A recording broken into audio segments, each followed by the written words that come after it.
Episode 2 The Three Little Pigs. Once upon a time, there were three little pigs who lived in a little town with their mother and father. The time soon came for the three little pigs to move out of their parents' house. They decided to each build a home for themselves at the edge of a forest. The first little pig decided to quickly build himself a house made of straw. The second little pig thought a straw house would not be warm enough, so he decided to build himself a house made of sticks.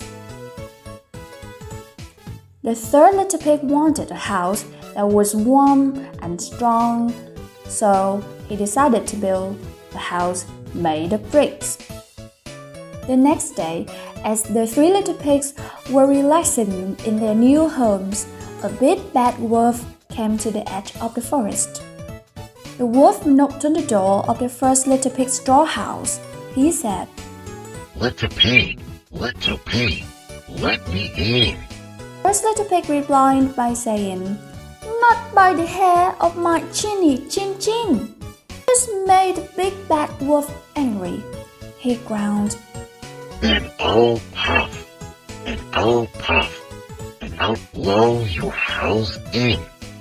Just then, the big bad wolf blew as hard as he could, and the little straw house fell to the ground. The first little pig ran as quickly as he could to the second little pig's house, made of sticks. The wolf followed the first little pig to the second little pig's home. He said, Little pigs, let me in.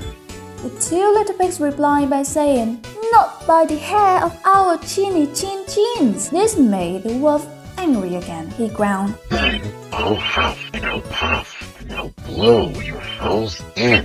Just then, the big bad wolf blew as hard as he could, and the little house made of sticks fell to the ground. The two little pigs ran as quickly as they could to the third little pig's house, made of bricks. The wolf followed the little pigs to the third little pig's home. The wolf knocked on the door of the third little pig's house, made of bricks. He said, Little pigs, let me in. The three little pigs replied by saying, Not by the hair of our chinny chin chins. This made the wolf angry once more. He growled, And I'll puff and I'll blow your house in. The wolf puffed and puffed as hard as he could, but he couldn't blow the brick house down. The house was too strong. After trying several times, he ran away into the forest and was never seen again. All three little pigs lived happily ever after in a warm, strong brick house.